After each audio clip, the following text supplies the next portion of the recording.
예레미야서 23장 9절에서 12절 같이 읽겠습니다. 앞에 있는 화면을 보면서 같이 읽어보도록 하겠습니다.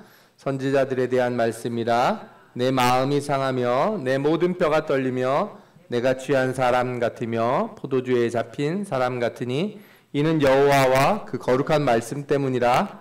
이 땅에 간음하는 자가 가득하도다. 저주로 말미암아 땅이 슬퍼하며 광야의 초장들이 마르나니 그들의 행위가 악하고 힘쓰는 것이 정직하지 못함이로다. 여호와의 말씀이니라. 선지자와 제사장이 다 사악한지라. 내가 내 집에서도 그들의 악을 발견하였노라. 그러므로 그들의 길이 그들에게 어두운 가운데 미끄러운 곳과 같이 되고 그들이 밀어냄을 당하여 그 길에 엎드려질 것이라. 그들을 벌하는 해에 내가 그들에게 재앙을 내리리라. 여호와의 말씀이니라. 아멘. 저희가 예레미야서를 수요일마다 보고 있습니다. 오늘은 12번째 시간, 거짓 선지자들에 대한 심판. 누가 거짓 선지자들을 원하는가, 제가 이렇게 소제목을 붙여봤어요. 거짓 선지자들에 대한 하나님의 말씀들, 그리고 왜 이런 거짓 선지자들이 있게 되는지를 한번 살펴보면서 은혜를 나눠보고자 합니다. 먼저 시대별로 선지자들이 활동했던 것들을 우리가 좀 간략하게 살펴보고, 거짓 선지자들도 나름 계보가 있는 것 같아요. 성경에 보면 한두 사람이 아니거든요. 그리고 이 사람들이 하는 예언들의 특징이 무엇인지, 도대체 어떻게 거짓 선지자들이 말을 하는지, 그리고 왜 거짓 선지자들이 등장하는지, 앞으로 미래에는 또 어떤 거짓 선지자들이 나타날지도 한번 살펴보도록 하겠습니다. 여러분들이 잘 아시는 대로 예레미야는 유다 말기에 활동하는 그런 선지자예요. 그죠? 그래서 요시야 때부터 시드기야까지 활동을 했는데 이때가 끝나고 나서 유다가 망합니다. 그러나 이 이전부터 선지자들이 많이 있었어요. 북이스라엘의 대표적인 선지자 둘을 골라라 그러면 엘리야와 엘리사를 고를 수 있습니다. 아하방 시대 때.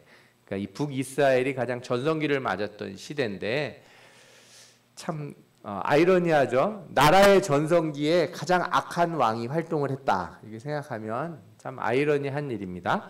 그 시대에 엘리야와 엘리사라고 하는 선지자가 활동을 했고, 그 뒤에 북이스라엘 선지자는 아모스, 요나, 호세아가 있습니다.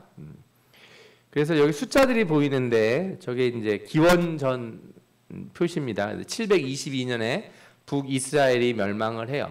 그래서 이 북이스라엘의 선지자는 여기서 끝이 납니다. 뭐 나라가 망했기 때문에 선지자들이 더 얘기할 게 없는 거죠. 그리고 남유다에도 그때도 선지자들이 이제 활동을 하는데, 이제 북이스라엘 멸망할 때쯤 돼서 요엘, 그다음에 미가하고 이사야 선지자가 있습니다. 우리는 이제 이사야 선지자가 제일 기억에 많이 나죠. 이사야 선지자가 활동할 때 미가라고 하는 선지자가 있어서 성경에 이제 미가서가 있게 되죠. 그러나 이때 끝나고 나서 뭐 유다가 망한 건 아니에요. 그 뒤에 보면은 이제 북이스라엘은 망하고 남유다만 이제 남게 되는데, 640년부터 남유다 거의 멸망할 때까지 활동했던 선지자로는 대표적으로 예레미야, 우리가 읽고 있는 예레미야서에 예레미야가 있고, 나훔, 하박국, 오바댜, 스바냐가 다 이 시대에 활동하던 선지자들이에요. 그리고 이제 예레미야 때 유다가 멸망을 하면서 바벨론의 포로로 끌려가잖아요. 제일 먼저 끌려간 사람이 다니엘이거든요. 1차 때 끌려간 사람이 다니엘이 선지자 역할을 하죠. 그러나 이제 다니엘은 좀 특이한 케이스예요. 다니엘은 일반 성도들을, 백성들을 향해서 선지자 역할을 하지 않았어요.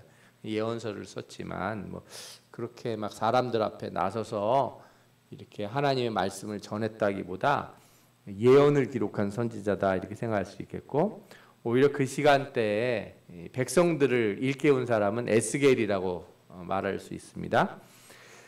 그 뒤에 이제 바벨론이 멸망하고 그 다음에 이제 이스라엘 백성들이 다시 돌아오는 때가 되잖아요. 그때 이제 활동했던 선지자가 학개 선지자가 이제 우리 에스라, 느헤미야 그때 있었던 선지자고, 스가랴도 그때 등장을 합니다. 말라기는 그 한참 후에, 그보다는 좀 시간이 좀 지나서 등장하는 선지자다 이렇게 말씀드릴 수 있어요. 그래서 이 순서를 좀 알고 있으면 성경을 읽을 때 같이 읽으면 좋습니다. 예레미야를 읽을 때 예를 나훔이나 하박국이나 오바다나 스바냐를 같이 읽으면 이렇게 좀 이해하기가 좀 쉽지 않나 이런 생각이 들어요. 그다음에 다니엘, 에스겔 이렇게 같이 읽는 것도 좋겠죠. 성경에는 거짓 선지자들에 대해서 어떻게 해야 될지 이 모세오경에 보면 나와 있습니다. 처리 방법이. 율법에 뭐라고 나와 있냐면 신명기 13장에 나오는데 너희 중에 선지자나 꿈꾸는 자가 일어나서 이적과 기사를 내게 보이고, 그러니까 어떤 사람이 자기가 이제 선지자라고 하면서 뭔가 막 기적을 보여주는 거죠. 그러면서 뭐라고 그러냐면 너희가 알지 못하던 다른 신들을 우리가 따라 섬기자 이렇게 사람들을 꼬여가면은 어떻게 하라고요? 그의 말을 청종하지 말라.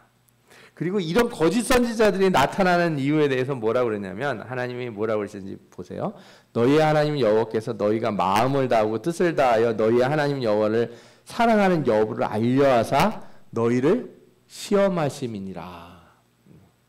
그러니까 거짓 선지자가 많아지는 때가, 이단이 소위 말해서 이단이 많아지는 때가 어느 때냐? 하나님이 우리를 시험하고 계시는 때. 진짜 이 사람들이 너희가 진짜 예수 믿는 사람들인지 아닌지를 내가 걸러내겠다는 거예요. 이단들이 그런 거예요. 이게 이단이 이렇게 쓱 쓸고 갈 때 그 휩쓸려 간다는 건 어떤 면에서 보면은 좀 정말 안타까운 사람들이에요. 그 사람들은 그 무엇인가에 의해서 참된 진리의 말씀을 붙들지 못하고 이렇게 헛된 것에 이렇게 끌려가는 걸 보면 정말 아쉽다 이런 생각이 들어요. 또 13장 6절부터 무슨 얘기가 나오냐면 내 어머니의 아들고 내 형제나 내 자녀나 내 품의 아내나 너와 생명을 함께하는 친구가, 그러니까 가족이든지 형제든지 뭐 이 친구가 너를 꼬여가지고 다른 신을 섬기자 이렇게 얘기를 하면 어떻게 하라고 그러냐면 너는 용서 없이 그를 죽이되 죽일 때 내가 먼저 그에게 손을 댄 후에 뭇 백성의 손을 대라 이렇게 돼 있어요.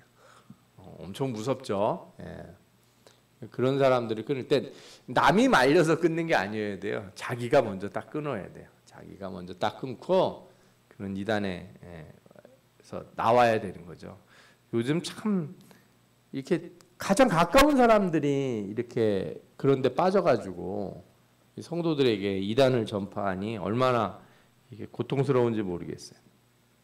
또 13장 13절부터는 이런 말씀이 나옵니다. 어떤 불량배가 일어나서, 이 불량배가 뭘 하냐면 이제 불량배라는 뜻이 우리가 말하는 깡패, 뭐 건달 이런 뜻이 아니고 일종의 이제 악한 자, 그죠? 마음이 사악한 자들이죠. 이런 사람들이 일어나서 어떤 마을 사람들을 통째로 다 꼬인 거예요. 그래서 다른 신을 섬기자. 왜냐하면 지금같이 종교의 자유가 있는 시대가 아니잖아요. 당시에는 이방 우상을 섬긴다 그러면 개인이 섬기는 게 아니고 마을 전체가 섬기는 거예요. 마을 전체가 하나님을 섬기는데 나는 혼자서 난 바알 섬기겠다 그러다가 돌에 맞아 죽어요.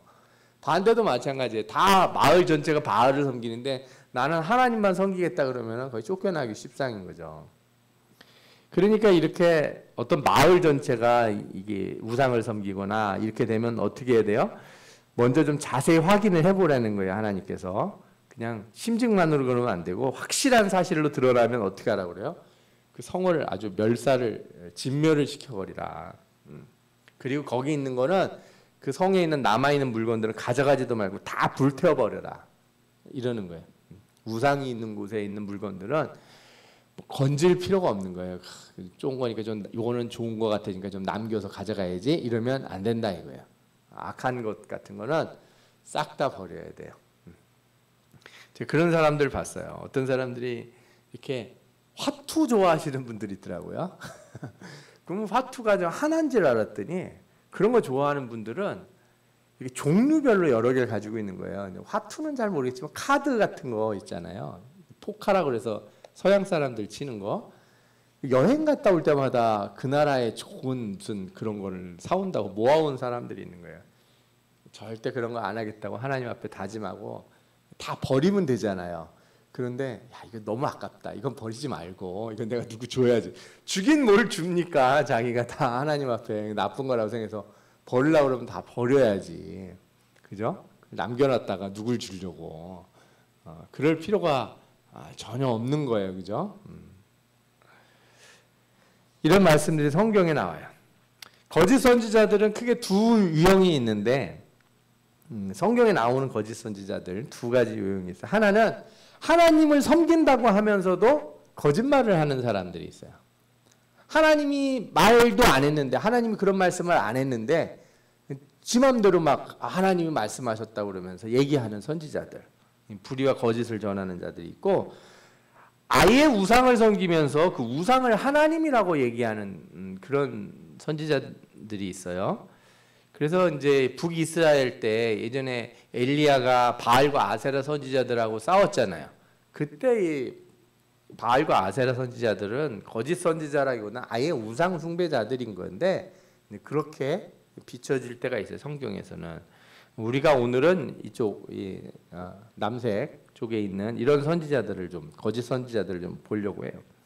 가장 먼저 눈에 띄는 거짓 선지자는 누가 있는가 봤더니 발람이 있습니다. 발람은 이스라엘 백성들이 이제 광야 생활을 끝마치고 가나안 땅으로 들어가기 직전에 이제 모압 평야에 있을 때죠. 그때 모압 왕 발락이 이 발람에게 이스라엘을 저주해 달라 이렇게 요청을 해요. 근데 이제 하나님이 하지 말라고 그랬죠. 그런데 자꾸 이제 그 마음이 쓸려 가지고 그죠? 돈 많이 준다니까. 높은 자리 준다니까 그냥 어떻게 좀 가서 좀 뭐라도 얻어 먹으려고 이렇게 간 선지자가 있어요. 민수기 자체만 보면 발람이 무슨 큰 죄를 범했는지는 잘 안 나와요. 그런데 아마 뒷이야기가 있었던 것 같아요. 이스라엘 사회에 전해진 뒷이야기가 있었던 것 같아요. 그래서 베드로후서나 유다서를 보면 또 계시록에 보면 민수기 22장에 나오지 않는 발람의 죄들이 나와요. 예를 들어 베드로후서에 보면 그들이 바른 길을 떠나 미혹되어 부울의 아들 발람의 길을 따르는도다. 그는 불의의 삭슬을 사랑하다가 자기의 불법으로 말미암아 책망을 받되 말하지 못하는 나귀가 사람의 소리로 말하여 이 선지자의 미친 행동을 저지하였느니라. 그러니까 그냥 따라간 게 아니고 뭘 좋아서 따라갔다고요? 불의의 삭슬을 따라갔다. 이렇게 얘기를 해요. 또 다른 성경을 보면은 이 모압 평야에 있을 때 이스라엘 백성들이 모압 여자들하고 이렇게 음행을 저질러요. 그래서 난리가 난 적이 있어요. 이제 많은 사람들이 하나님의 벌을 받아 죽고 이런 일이 생기는데 그 일을 누가 아이디어를 냈냐 그랬더니 발람이 아이디어를 줬다는 거예요. 이스라엘이 40년 동안 광야에서 이렇게 구별돼 살았잖아요. 쉽게 말하면 어떤 민족이 섬에서 40년간 완전히 단절된 상태로 살았어요. 그러다가 이렇게 나온 거예요. 말하면 산속에 오래 살던 사람들이 바깥으로 나왔는데 도심지에 온 거죠. 도심지에 왔더니 막 짧은 치마 입고 화장하고 다니는 여자들을 본 거예요. 그러니까 쉽게 유혹에 넘어갈 수 있을 것이다. 아마 이렇게 발람이 생각하고 발락에게 아이디어를 준 것 같아요. 이것이 음행을 저지르게 했다. 이 발람이 그런 평가를 받아요. 이 발람이 아마 성경에 나오는 아주 대표적인 거짓 선지자 중에 하나고요. 그 뒤에 또 어떤 거짓 선지자를 볼 수 있냐면 열왕기상 13장에 보면 베델의 늙은 선지자가 있어요. 이 늙은 선지자가 어떤 사람이냐면 하나님이 어떤 선지자를 북이스라엘로 보내가지고 이제 예후에게 예언을 하게 해요. 그런데 절대 거기서 머무르지 말고 내려오는데 베델의 늙은 선지자가 이렇게 그 사람을 보고서 거짓말을 합니다. 왕상 13장 18절에 보면 나도 그대와 같은 선지자라 그러면서 천사가 여호와의 말씀으로 내게 이르기를 우리 집으로 데리고 가서 떡과 물을 먹게 하라 이렇게 대접을 하라고 그랬다는 거예요. 근데 원래 그거 먹으면 안 돼요. 먹으면 죽는다고 그랬어요. 하나님이 절대 그냥 오라고 그랬는데 이 사람이 거짓말로다가 이 선지자를 속여가지고 저렇게 대접을 해요. 대접이 아니라 죽죠. 아주 좀 이상한 사건이 벌어져요. 그 이야기가 열왕기상 13장에 나와요. 사실 이 열왕기상 13장에 있는 거 보면 이 선지자가 도대체 이 늙은 선지자가 왜 이런 짓을 했는지 되게 이상해요. 제가 보면 그래서 말세일 때 이렇게 거짓 선지자들이 나타나서 하는 일을 보면 참 이상한 일을 할 것 같아요. 조심해야 돼요. 또 대표적인 이제 거짓 선지자들이 누가 있냐면 시드기야 및 사마리아 선지자들이 있는데 이거는 여러분들이 잘 아실 거예요. 열왕기상 22장에 보면 아합 왕이 있습니다. 아합 왕, 그죠? 아합 왕이 있는데 이 아합 왕이 이 유다 왕 여호사밧하고 이렇게 같이 해서 이렇게 다메섹과 싸우려고 그래요. 그런데 가면 이길 것 같냐 질 것 같냐 이거를 선지자들에게 물어봐요. 그랬더니 선지자들이 다 뭐라 그럽니까? 가면 이긴다, 승리한다 이렇게 얘기를 해요. 그 사람들이 누구냐? 시드기야와 다른 선지자들이 다 그래요. 여호와께서 그 성읍들을 다 손에 넘기실 겁니다. 길앗 아몬으로 올라가서 승리를 얻으소서 다 그렇게 얘기를 했다는 거예요. 그런데 미가야가 와서 얘기를 하죠. 뭐라고? 하나님이 저 아합을 어떻게 죽일까 이렇게 얘기를 하는데 어떤 영이 와서 꾀를 내서 저 선지자들 입에 거짓을 넣어주겠다. 그래서 이들이 거짓 예언을 해요. 그런 일들을 하는 거죠. 저는 그래서 이러면 이거 하나님이 이 사람들에게 거짓 선지자 역할을 하게 만드신 거 아니냐 그런데 그렇게 생각하시기보다 이 사람들 자신이 이미 그런 마음에 있기 때문에 그런 생각들을 넣어주는 거죠. 하나님이 거짓을 넣어주는 게 아니라 인간에게 그런 거짓의 마음이 들어있으면 그렇게 되는 거예요. 응답을 못 받았으면 응답을 못 받았다 이렇게 얘기해야 되는데 이렇게 강박관념적으로 뭔가 대답을 해야 될 거라고 생각하는 경우 있어요. 특히 이렇게 목회자가 되거나 교회 직분자들이 되거나 또 뭐 예를 들어 그냥 서리 집사 때는 모르겠는데 권사나 장로가 되고 이러면은 이게 초신자들이 뭘 물어보잖아요. 그러면 잘 모르면 대답을 하지 마세요. 근데 억지로 자기 생각에 막 대답을 하는 거예요. 그러다가 큰일 나는 수가 있습니다. 자기가 잘못 알고 있는 거 막 얘기해가지고 다른 사람의 신앙을 흐트러뜨리는 일이 있어요. 그럴 필요가 없는 거죠.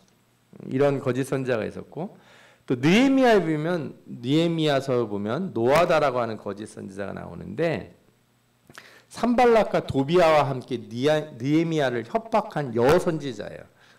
선지자 남자만 거짓 선지자가 있는 게 아니고 여자 거짓 선지자도 있었다는 거예요. 그래서 느헤미야 6장에 보면 뭐라고 나오냐면 그는 하나님께서 보내신 바가 아니라 도비아와 산발락에게 뇌물을 받고 내게 이런 예언을 함이라. 그러니까 이 거짓 선지자가 돈을 받고 뇌물을 받고 얘기를 했다는 거예요. 그렇죠? 그래서 느헤미야가 뭐라고 얘기하냐면 내 하나님이여 도비아와 산발락과 여선지 노아다와 그 남은 선지자들 곧 나를 두렵게 하고자 하는 자들의 소행을 기억하옵소서 이렇게 얘기하는 거예요. 제일 나쁜 것 중에 하나가 이렇게 돈 받고 그죠? 이익을 위해서 말하는 거 이거는 정말 잘못된 거예요. 그죠? 특히나 우리 신앙인들은 정직함에 있어서는 이 시대의 어떤 기준이 돼야 될 사람들이잖아요. 그죠? 정직함에 있어서는 기준이 돼야 되는 사람들인데 신자들이 그렇게 하지 못한다면 그거는 진짜 큰 일이에요. 그래서 여러분들은 반드시 말씀을 자생하고 이게 꼭 누가 뇌물을 주서가 아니라 그냥 우리 편이니까 나하고 가까우니까 이렇게 내가 하나님께 받지 못한 말을 한다는 것 이런 것도 문제가 될 수 있어요. 여러분들이 잘 기억하시기 바랍니다. 자 이제 그 성경에 나오는 거짓 선지자들을 봤는데 예레미야 시대에 거짓 선지자들이 많이 있어요. 그 중에 예레미야서 28장에 보면 하나냐라고 하는 선지자가 나오는데 이 선지자가 뭐 하는 선지자냐? 하나님이 이스라엘 어떻게 될 거다? 망할 거다 이렇게 얘기했어요. 그랬더니 이 하나냐가 뭐라 그래요? 절대 안 망할 거라는 거예요. 절대 안 망할 거다. 이 하나냐가 여호와의 성전에서 제사장들과 모든 백성이 보는 앞에서 내게 말하여 이르되, 그러니까 예레미야한테 얘기를 하는 거예요. 사람들 많은 보는 앞에서 만군의 여호와 이스라엘의 하나님이 이같이 일러 말씀하시기를 내가 바벨론 왕의 멍에를 꺾었느니라. 내가 바벨론 왕 느부갓네살이 이곳에서 빼앗아 바벨론으로 옮겨간 여호와의 성전 모든 기구를 2년 안에 다시 이곳으로 되돌려오리라. 이렇게 예언을 하는 거예요. 그러면 사람들이 뭐라 그러겠어요? 아멘 그러겠죠. 예. 여러분들 이게 하나님이 심판하실 것입니다. 그랬을 때 아멘 하는 소리가 크겠어요? 하나님이 회복시켜 주실 겁니다. 이럴 때 아멘 소리가 크겠어요? 당연히 하나님이 회복시켜 주신다 그럴 때 아멘 소리가 크겠죠. 근데 예레미야가 정말 괴로운 거예요. 왜? 하나님이 자꾸 백성들에게 너희들 다 망할 거고 심판받을 거라고 얘기하라는 거예요. 근데 그렇게 얘기했을 때 사람들이 막 회개하고 그러면 좋은데 오히려 거짓 선지자들이 나타나서 하나님이 절대 그러지 않을 거고 회복시켜 주실 것이다. 저 느부갓네살 왕이 빼앗아 간 것도 도로 다 가져올 것이다.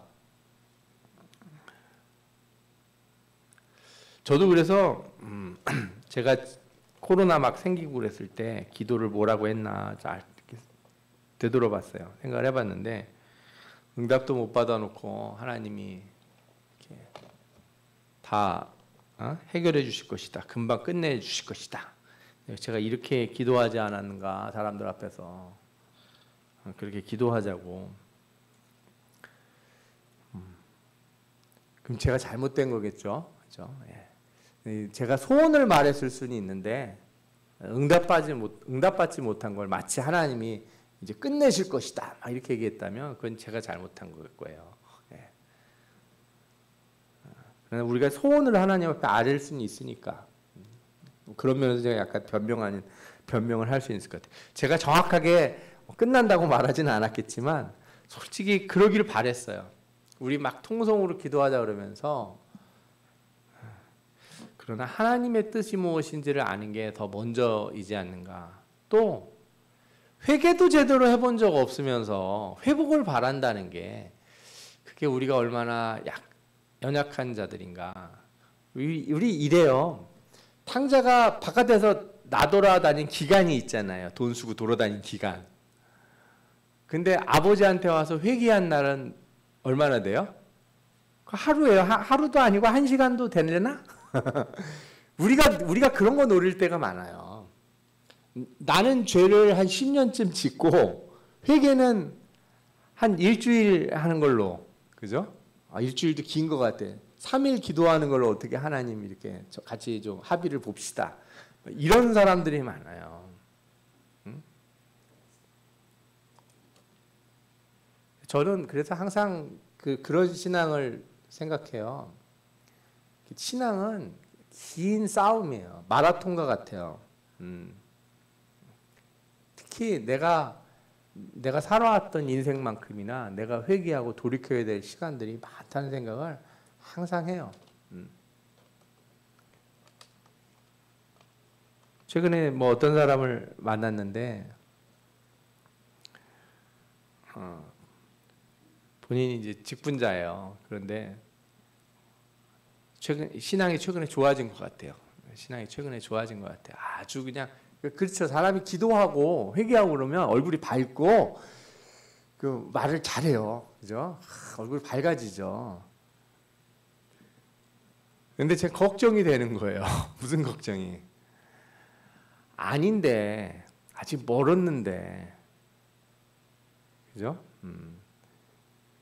내가 병원에 가서 지금 거의 죽어가는 사람이 병원에 가서 지금 이렇게 주사 한번 탁 맞고 이렇게 전기 쇼크 탁 해가지고 심장 한번 벌컥 뛰고 링겔 이렇게 강제로다가 주사 놔서 이제 눈 뜨고서 깜빡깜빡했는데 아유 이제 살아나서 내가 완전히 새로운 사람이 된 것 같다 이렇게 말하면 돼요, 안 돼요? 안 돼요. 태어나고 할 일이 많아요. 다시 시작해야 되는 거예요. 다시. 그죠? 운동 다시 시작하고 식이요법 다시 조절하고 그래야지. 제가 담배 끊는 사람들 보고도 그런 생각하거든요. 담배는 한 30년 피워놓고서 이제 몇 달 끊어놓고서 뭐라 그래요? 자기는 아직 살 것 같다는 거예요. 이 사람아, 당신 폐 속에 들어있는 그 니코틴 없어지려면 한참 걸려. 예? 진짜예요. 이게 담배 한 모금만 펴도 1년 지나도 남는데 그게. 그래서 신앙생활이라는 거는 긴 싸움이다. 하나님이 은혜를 주셔서 우리가 작정 기도하고 막 그러면서 하나님의 은혜로 말미암아 내 신앙이 막 살아난 것 같을 때, 그때 이 불을 꺼트리면 안 되고 어떻게 해야 돼요? 잘 키워야 돼요. 여러분들 저기 아프리카 같은 데 보면 막 이렇게 비벼가지고 불 피는 사람들 봤죠? 그 조그맣게 불씨 살아나면 그 뒤로 어떻게 해야 돼요? 살살살살살 해서 잘 키워야 돼요. 첫 판부터 이따만한 통나무 집어넣어가지고 불 꺼트리지 말고 쪼개서 태워야 돼. 그래야 불이 세져야 나중에 통나무도 집어넣는 거지. 쪼개지지 않은 그런 상태로 그냥, 이게 무슨 얘기냐면 쪼개지지 않은 기도가 이거죠. 주님, 지금까지 내 살아온 모든 죄를 용서하여 주옵소서. 이렇게 기도가 쪼개지지 않은 기도 같은 거라고요. 통나무를 그냥 불에다 넣으려고 하는, 이제 성냥불 같은 그 불 위에다가 그렇게 던져 놓으면 그게 타겠냐고요. 어거스틴이 그래서 그 얼마나 오랫동안 참여했는지 몰라요. 자기의 인생을 돌아보면서 얼마나 기도를 했냐면, 자기가 어렸을 때 엄마 깨물었던 거, 젖 먹다가 깨물은 것까지 회개했다고 그러잖아요. 자기 인생의 그 어렸을 때 자기가 무지했을 때도 저지른 모든 것까지를 탁 토해내는데 얼마나 그 깊이 반성을 했겠어요. 여러분들이 그런 깊이 있는 신자들이 다 되시기 바랍니다. 예. 또 거짓 선지자들이 어떤 사람이냐면 아합과 시드기야 이런 사람들이 있는데, 이 사람들도 마찬가지예요. 예레미야가 이렇게 예언을 하면은 예레미야 말을 안 듣고, 그죠? 예. 뭐라고 사람들에게 얘기해요? 그들은 내 이름으로 너희에게 거짓을 예언한 자라. 보라, 내가 그들을 바벨론 왕 느부갓네살 손에 넘기리니. 하나님이 이렇게 말씀하셨어요. 거짓을 자꾸 예언하니까, 이는 그들이 이스라엘 중에서 어리석게 행하여 그 이웃의 아내와 간음하며 내가 그들에게 명령하지 아니한 거짓을 내 이름으로 말했다. 사는 것도 엉망으로 산 사람들이, 그죠? 또 하나님의 이름으로 거짓을 말하니까 어떻겠어요? 또 어떤 거짓 선지자들이 있으냐면 스마야라고 하는 사람이 있는데, 예레미야 29장에 보면은 너는 모든 포로에게 전언하여 이르기를 여호와께서 느엘람 사람 스마야를 두고 이같이 말씀하셨느니라. 내가 그를 보내지 아니하였거늘 스마야가 너희에게 예언하고 너희에게 거짓을 믿게 하는도다. 이 사람이 뭘 했냐면, 이스라엘이 이제 유다가 망해서 70년간 포로로 있을 거라 그랬어요. 그러면서 예레미야가 뭐라고 29장에 예언을 하냐면, 만군의 여호와 이스라엘 하나님께서 예루살렘에서 바벨론으로 잡혀가게 한 모든 포로들에게 이같이 말씀하시느니라. 그러면서 너희는 거기 가가지고 뭘 하라? 텃밭을 만들고 열매를 먹어라. 아내를 맞이하여 자녀를 낳으라 그랬어요. 왜? 바벨론에서 오래 있을 거다. 그러니까 포로로 잡혀가서 거기서 그 집 짓고 애 낳고 살아야 된다. 그 정도로 오래 있어야 된다. 이렇게 얘기를 했다는 거예요. 그랬더니 이 스마야가 뭐라 그래요? 절대 아니다. 하나님이 다 금방 돌아오게 하실 것이다. 이렇게 예언을 한 거예요. 그러니까 예언도 보면 이런 거죠. 처음에는 안 망한다. 망한 다음엔 또 뭐라 그래요? 금방 회복된다. 이렇게 얘기를 하는 거죠. 하나님이 이런 자들을 다 패역한 자들이다. 이렇게 해서 살아남을 사람이 없다. 이렇게 얘기를 하세요. 이 거짓 선지자들의 예언의 특징이 있어요. 첫 번째로 어떤 특징이냐면, 하나님 앞에 받은 말씀이 아니라 자신들의 욕망을 말을 해요. 자신들의 소망을 말하는 거죠. 그래서 제가 정말 이 부분을 이렇게 깊이 생각해 봤어요. 세상에 어떤 목회자가 상황이 어려울 때, 시대가 어려울 때 하나님께 은혜를 구하지 않겠습니까? 그리고 성도들에게도 힘을 주기 위해서 하나님이 우리를 도우실 것이다. 이렇게 얘기하지 않겠습니까? 그런데 문제는 뭐냐 하면, 진정한 소망은 항상 어디서 나오냐? 진정한 회개 뒤에 나오는 게 진정한 소망이에요. 깨끗하게 씻겨진 뒤에야 뭐가 나와요? 소망이 나와요. 깨끗하게 씻겨지지 않은 상태에서 나오는 소망은 소망이 아니라 그거는 헛된 욕망인 거예요. 자신들의 욕심인 거예요. 그래서 예레미야 23장 16절에도 나오잖아요. 그들은 너희에게 헛된 것을 가르치나니 그들이 말한 묵시는 자기 마음으로 말미암은 것이요.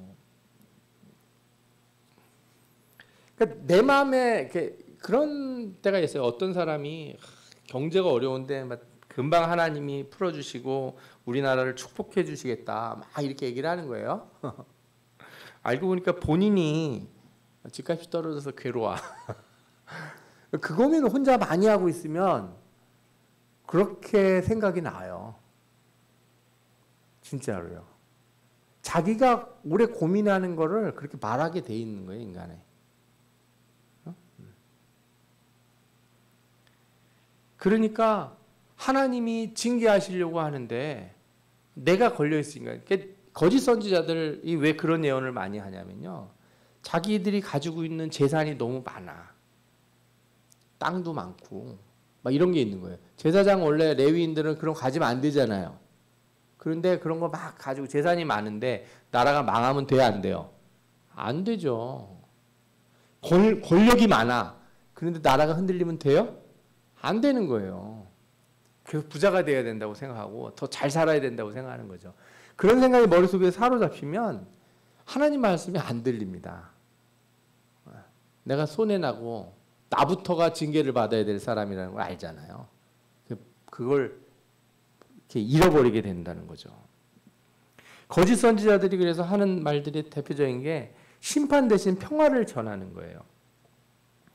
요즘 한국 교단에서 설교 중에 말세를 말하는 설교가 거의 없어졌대요.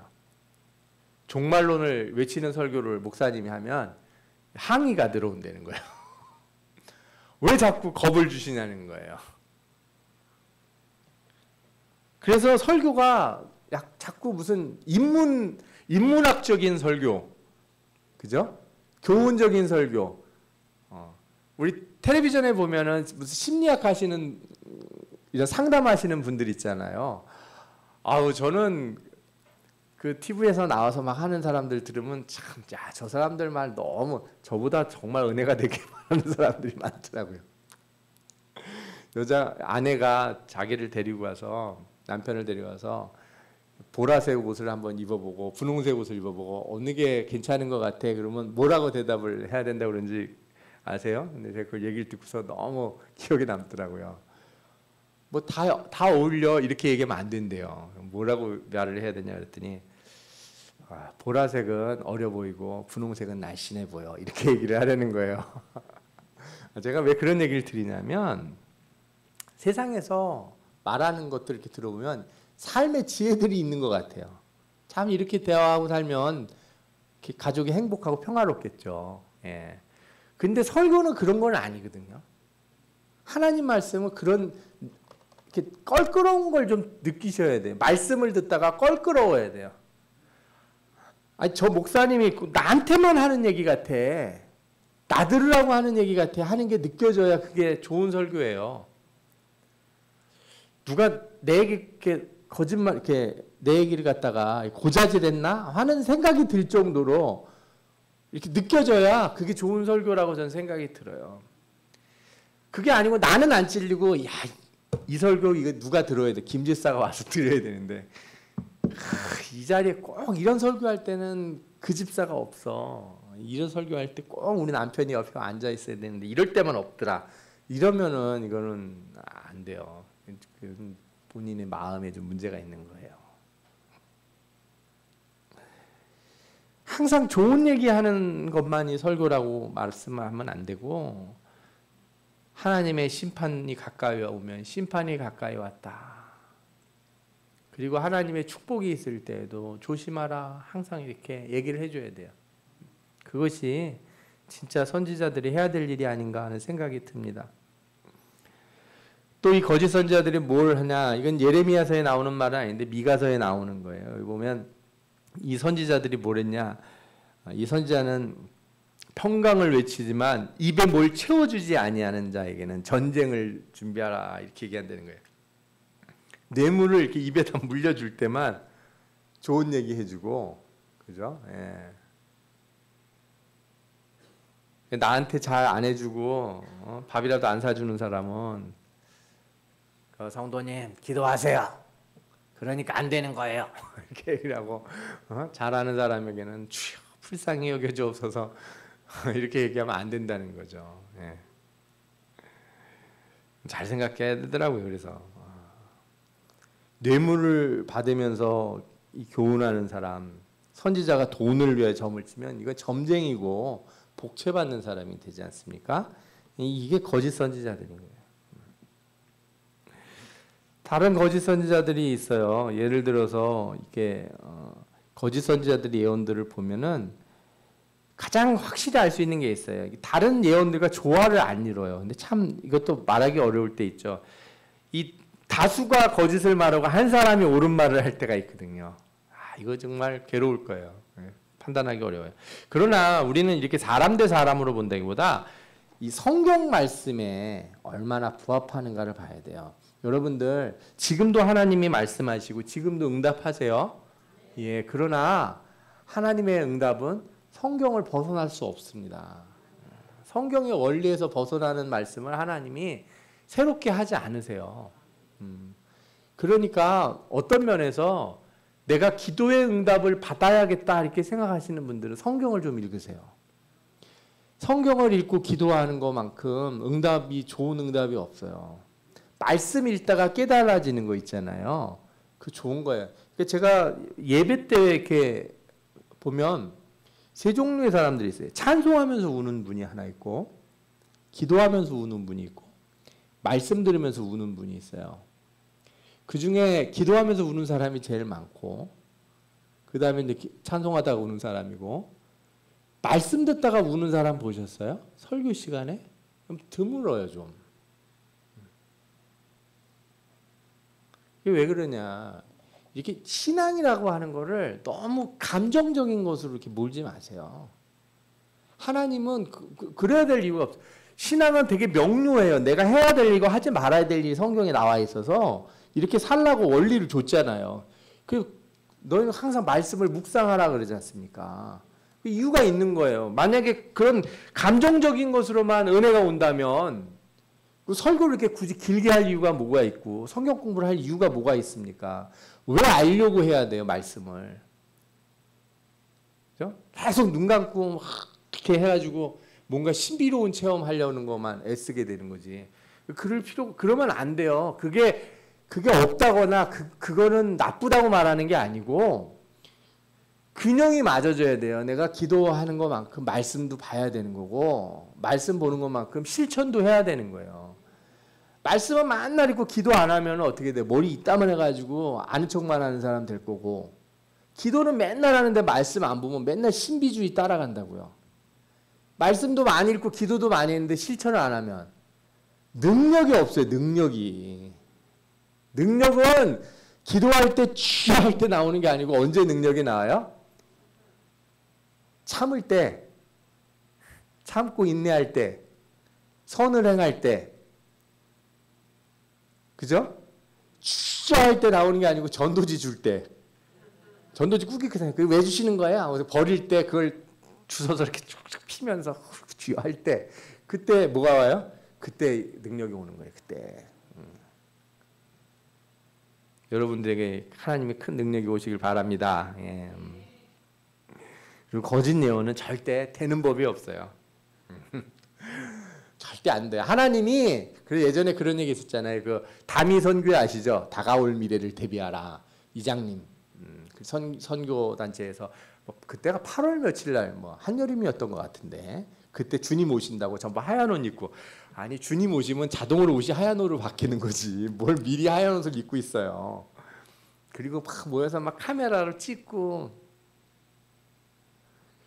솔직히 어떤 분들이 그러더라고요. 오실까봐 걱정이라고. 절대 안 옵니다. 일부러라도 안 와요.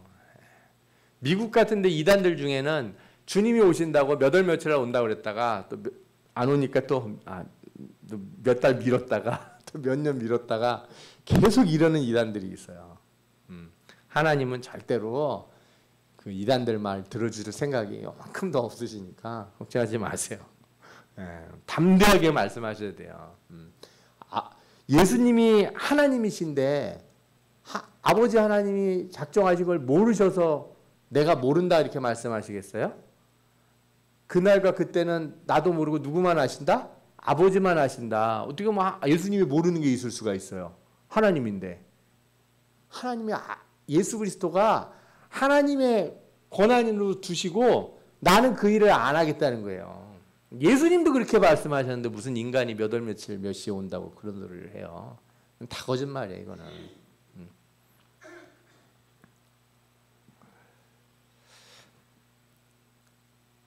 참된 예언을 버리면 어떻게 됩니까? 이 예레미야 23장에 보면 제가 이 말씀 오늘 읽다가 참 제일 마음에 이렇게 와닿았어요. 백성이 선지자나 제사장에게 내게 물어 이르기를 여호와의 엄중한 말씀이 무엇이냐 묻거든 너는 그들에게 대답하기를 엄중한 말씀이 무엇이냐 묻느냐 여호와의 말씀에 내가 너희를 버리리라 하셨고 무슨 얘기냐면 진짜 뭐라고 그러셨어요? 자꾸 이렇게 묻는다는 거예요. 한번 말했는데 뭐라고 묻는다고요? 아니 진짜 하나님이 이번에 뭐라고 그러십니까? 진짜로 얘기를 해달라니까요. 뭘 진짜로 얘기해줘요. 얘기를 해줬잖아 지금. 그래 뭐라 그래요? 36절에 다시는 여호와의 엄중한 말씀이라 말하지 말라. 각 사람의 말이 자기에게 중벌이 되리니 이는 너희가 살아계신 하나님 만군의 여호와 우리 하나님의 말씀을 망령되이 사용함이니라. 한 번 말했으면 진짜 하나님 말씀으로 듣고 하면 되지. 뭘 또 물어봐. 정말 그러셨냐고 왜 물어봐요? 정말 그러시기는. 그게 하나님 말씀을 무시하는 거예요. 하나님 말씀을 망령되게 한다는 거예요. 그게.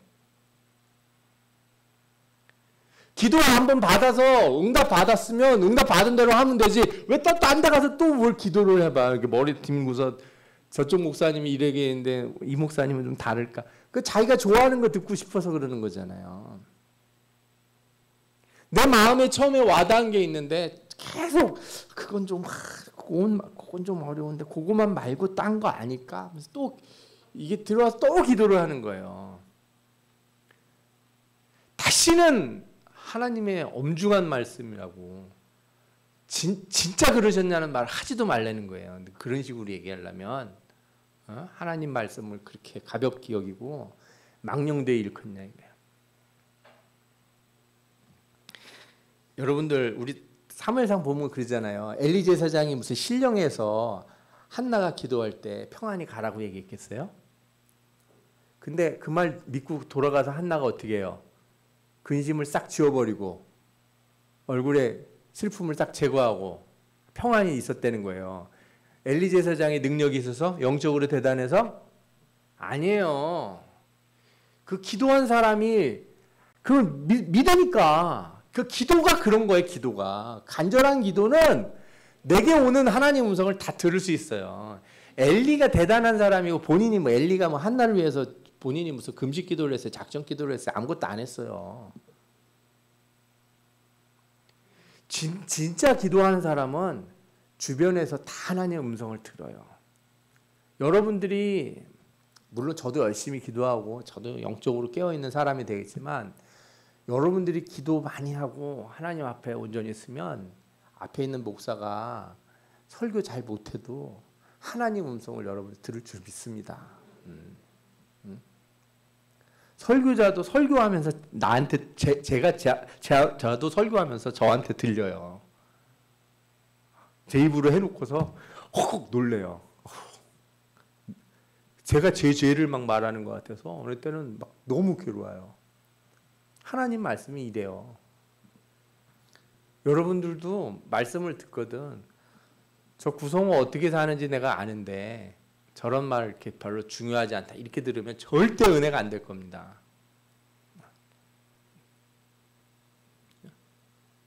하나님 말씀으로 엄중히 듣는 자들에게 복이 될 줄 믿습니다. 이런 거짓 선지자들이 왜 많이 나오는지 아세요? 여러분들 마약하는 사람, 마약을 판매하는 사람들이 왜 많은지 아세요? 사니까. 사니까. 저는 미국에서 이렇게 총기 사고 많이 나는 거 보고서 왜 이렇게 총기 사고가 많이 나지? 왜 총을 많이 팔까? 총을 산대요 그렇게. 그래서 웬만한 집은 총이 몇 개씩 있대요. 그 긴 총 막 이렇게 군대에서 쓰는 따발총 같은 거부터 시작해서 권총들이 있다는 거예요. 저 깜짝 놀랐어요.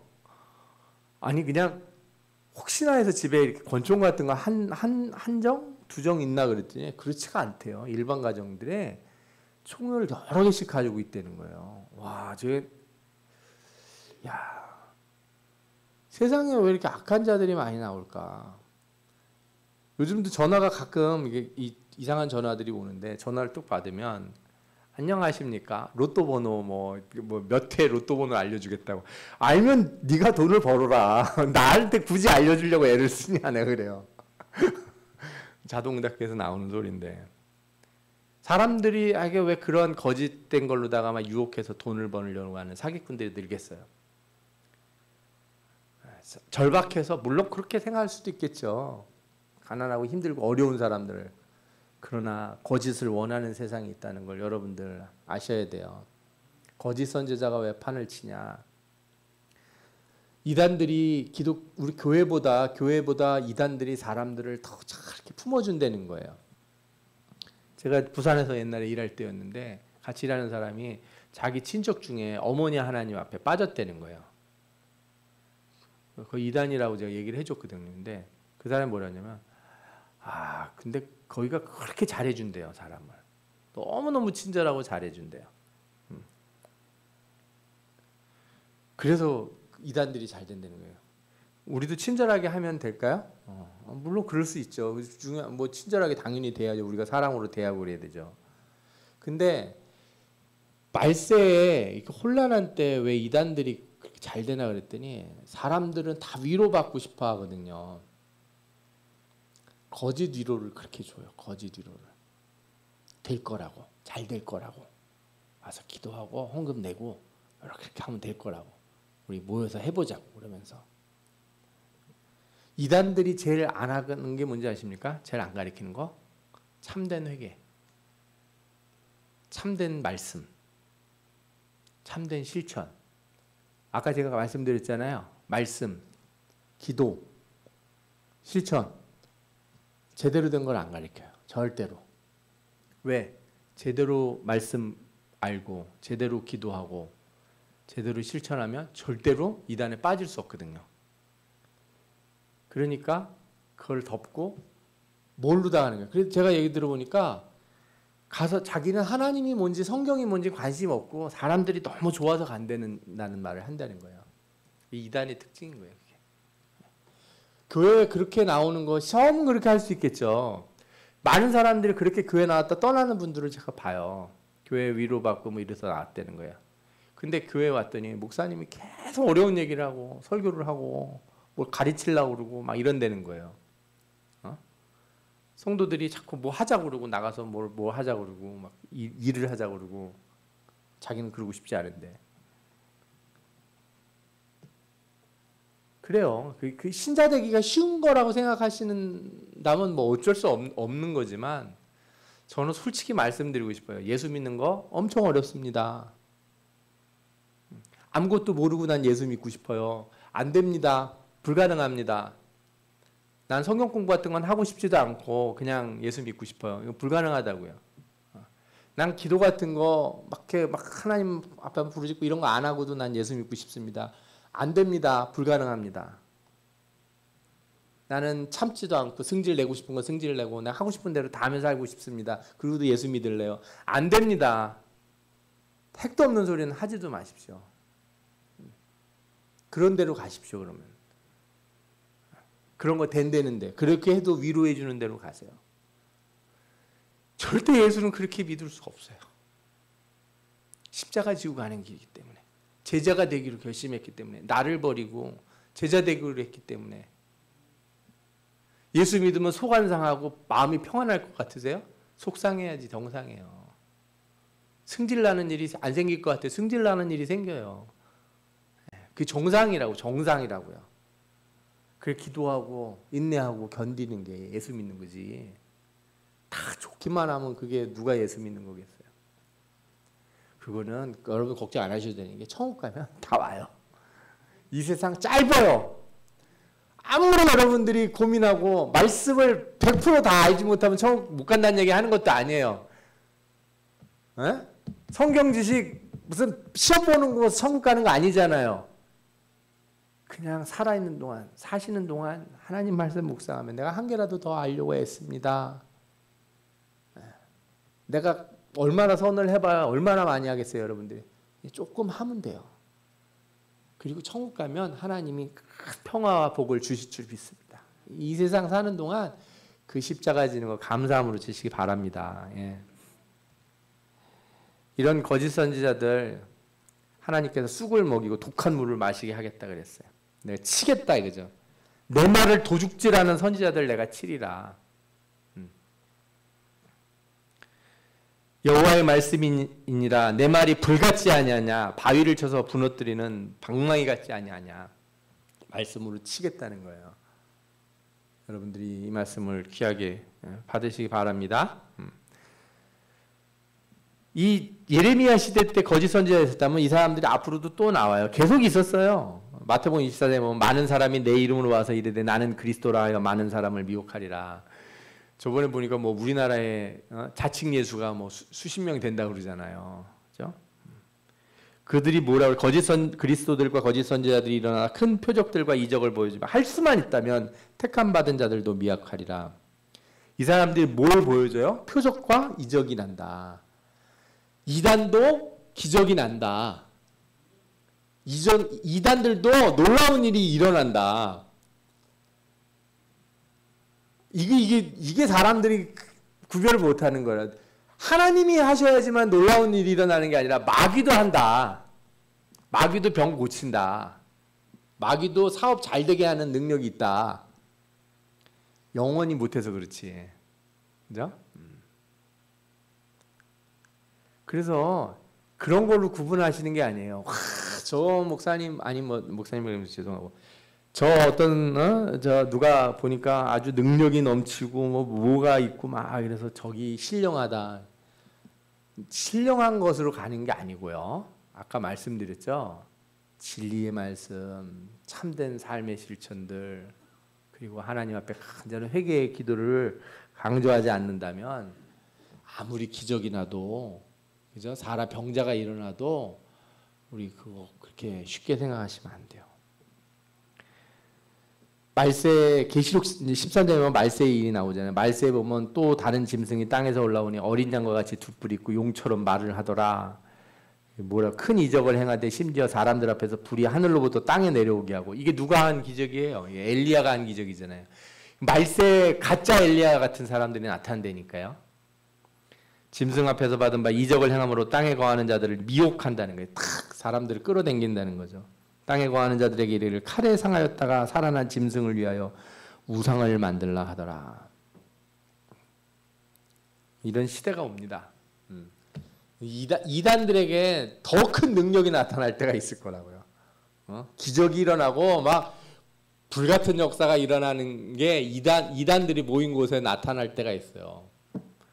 그래서 그때 되면 교회가 얼마나 힘들고 핍박을 받고 참된 신앙을 지키기 어렵고 신자들마저 휘청휘청하는 거죠. 아 저기가 진짜 아닌가? 우리 교회에서는 한 번도 저런 일이 없는데 저런 데 가야 되지 않나? 막 이런 생각에 빠질 때가 있는 거예요. 지금도 많습니다. 제가 기독일보를 보니까 야, 무슨 파가 이렇게 많더라고요. 문선명 뭐 최근에 일본 뭐 총리 옛날 총리가 죽었는데 총에 맞아서 그게 통일교랑 관련이 있다 뭐 이런 소문이 돌더라고요. 사실은 잘 모르겠지만 뭐 신천지니 영생교니 뭐 JMS 이런 사람들이 다 연관이 있다는 거예요. 다 자기들끼리 그걸 어디서 배웠나? 저 이단들이 어떻게 교리를 만들었나? 저런 수법들을 어디서 사람들을 미혹하는 걸 어디서 배웠나? 다 배운 데가 있더라고요. 배운 데가. 그러니 뭐 귀신들은 다 한패예요. 이단들의 특징이 저는 크게 세 가지라고 생각해요. 좀 낮은 수준의 이단들은 성적인 거, 그 다음에 돈 이런 거를 항상 그걸로 문제가 생기죠. 근데 진짜 이단이 큰 문제가 되면 뭐가 되는지 아세요? 권력을 가져 이단들이. 이단이 세가 커지면 미국에 있는 어떤 이단은 어떤 한 주를 거의 장악을 하고 그 나라 전체의 영향력이 큰 거예요. 그래서 한때 미국 대통령 후보자가 그 어떤 이단에 속한 사람이라는 것 때문에 말이 많았어요.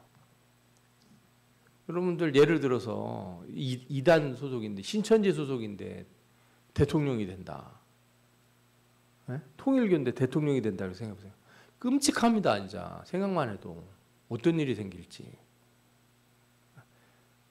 그것만 이단인 게 아니에요. 예수 믿는 사람들이 세력을 기합을 해가지고 정치력을 발휘하려고 그러는 그것도 문제인 거예요. 그 이단이라 뭐가 달라요? 예수 믿는 사람들이 전부 머리띠 두르고 가서 막 이걸 왜 합니까? 기도하면 되지. 그렇게 하나님이 뜻이라면 하나님이 하시기 어떤 식으로든 하나님이 해주실 걸 믿고 기도해야지. 어떻게 가가지고 막 이렇게 막 북 두드리고 확 소리 지르고 그렇게 해야겠어요? 저는 이상하다고 생각해요. 네. 성경에 하나님의 선지자들이 그렇게 왕 앞에 가서 한 적이 없어요. 그리고 옳은 말은 도를 맞지. 옳은 말을 하는 하나님의 말을 전하는 사람은 대부분 도를 맞았지. 그렇게 부귀영화를 누리며 사람들 앞에 가지고 권력의 수장의 자리에 오르지 않아요. 저는 한 번도 그런 거를 역사적으로도 본 적이 없는 것 같아요. 그렇게 올라가면 올라갈수록 남들이 다 세워주면 세워져서 항상 두려워해야 되고 조심해야 되고, 그죠? 높은 데로 올라가면 올라갈수록 겁을 내야 되지. 그렇게 기고만장할 수 없다고요. 이게 이단들이 갖는 최근의 특성이에요. 이거는 우리가 반드시 살펴봐야 될 줄 믿습니다. 이런 이단들은 결국에 어떻게 돼요? 계시록 19장에 보면 짐승이 잡히고 그 앞에서 표적을 행하던 거짓 선지자들도 함께 잡혔으니 이는 짐승의 표를 받고 그의 우상에게 경배하던 자들을 표적으로 미혹하던 자라. 이 둘이 다 어떻게 돼요? 산채로 유황 불 붙는 못에 던져진다 그랬어요. 여러분, 거짓은 반드시 지옥불에 떨어집니다. 예. 거짓 평화, 거짓 위로는 아무 의미가 없는 거예요. 때로는 힘들어도, 때로는 입에 써도 먹어야 되는 게 있어요. 때로는 정말 우리 마음에 막 상처가 날 때가 있어도 그걸 받아들이고 그것을 하나님의 뜻으로 알고 나를 변화시키는데 그렇게 쓸 수 있는 사람들이 돼야 돼요. 우리가 만약에 달콤한 것만 계속 찾으면 세상에 이단이 늘어갈 거예요. 우리가 이렇게 달콤한 거 자꾸 찾으면 이 기복신앙, 그죠? 물질주의가 넘쳐나는 설교만 자꾸 교회에서 나올 거라고요. 그런 거짓 위로를 찾지 마시고 참된 진리를 찾는 여러분들 되시기 바랍니다. 아멘. 이 시간에 우리 함께 기도하겠습니다. 시간이 좀 많이 지났지만 하나님, 기도할 때 주여 이 어두운 세상, 이단이 넘치고 거짓이 넘치는 이 세상에서 하나님 말씀 똑바로 알고 바른 신앙생활 할 수 있도록 도와주옵소서. 우리 주여 한번 크게 외치고 기도하겠습니다.